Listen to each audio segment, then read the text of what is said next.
Trump says China illicitly obtained 220 million U.S. voter files since 2020 election. Washington, President Donald Trump, in a primetime address on July 16, announced the declassification of information that he said reveals large-scale Chinese hacking of American voter information. Over a period of years, starting during the 2020 election cycle, the People's Republic of China carried out what is believed to be the largest compromise of election data in history, resulting in China's illicit acquisition of 220 million U.S. voter files, he said. That information includes names, addresses, phone numbers, political party preferences. An accompanying transparency report from the White House stated that China gained access to voter roll data across 18 states. One declassified document reviewed by the Epoch Times detailed a PRC-linked actor's alleged use of commercial websites to acquire voter data from 6 U.S. states. Trump further said that members of the intelligence community sought to suppress data on China's attempt to influence American elections. In addition, Trump detailed the findings of an investigation from the Department of Homeland Security that showed 278,000 non-citizens were registered on American voter rolls. That analysis did not include blue states, according to Trump. Those states have fought against the Trump administration's election security efforts, joining together in a lawsuit to prevent the president from obtaining voter information from them, so as to compile a national list of eligible voters. These disclosures reveal an election system so broken and so vulnerable that no one can possibly defend it. It is not defensible, Trump said. Tens of millions of voters' data in 18 states have been bought, stolen, or hacked by China. Yet those responsible for sounding the alarm instead kept the information secret and hidden. The president outlined the declassification and release of multiple groups of documents, including assessments he said reveal a cyber threat aimed at the very heart of our democracy, vulnerabilities in election databases and other systems, including electronic voting machines. This data loss presents an unprecedented election security nightmare, he said, referring to the information China obtained. Citing reporting from the CIA, the president outlined what he described as a multi-year influence campaign by China during his first term aimed at American companies and journalists. The cover-up of this colossal security breach is even more disturbing in light of the additional information showing that China engaged in other election-related activities to undermine my first administration and our 2020 campaign, Trump said. The Chinese government sought to identify U.S. journalists who had reported negatively on the U.S. president and pay them large sums of money to write more negative articles about him, as many as they could.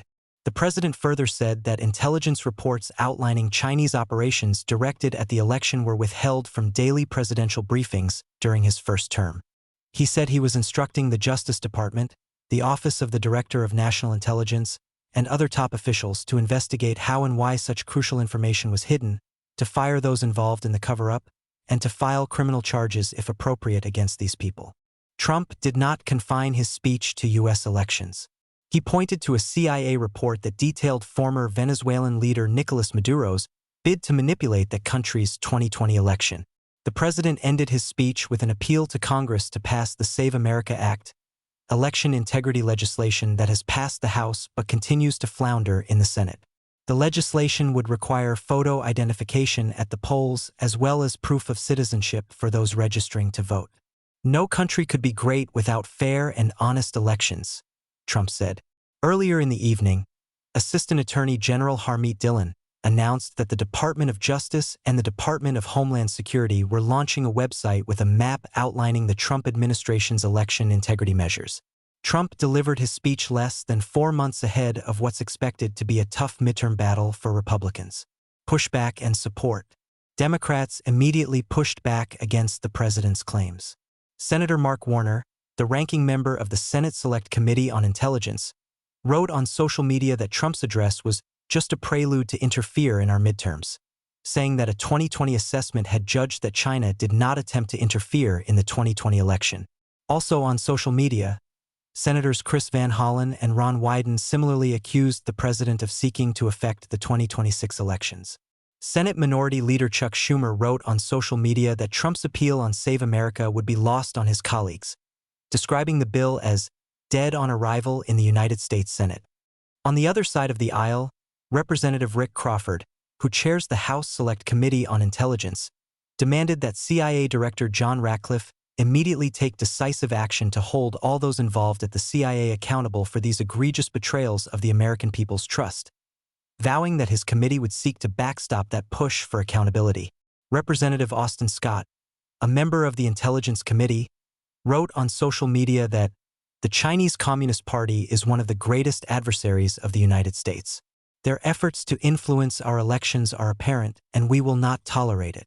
Representative Ben Klein, a member of the Intelligence Committee and the House Budget Committee that advanced a budget reconciliation framework earlier in the day, wrote on social media that the reconciliation resolution gained his support because it provides the strongest path forward to passing the Save America Act. Americans deserve confidence that our nation's elections are safe and secure from foreign interference, and that only American citizens are voting in American elections, he wrote.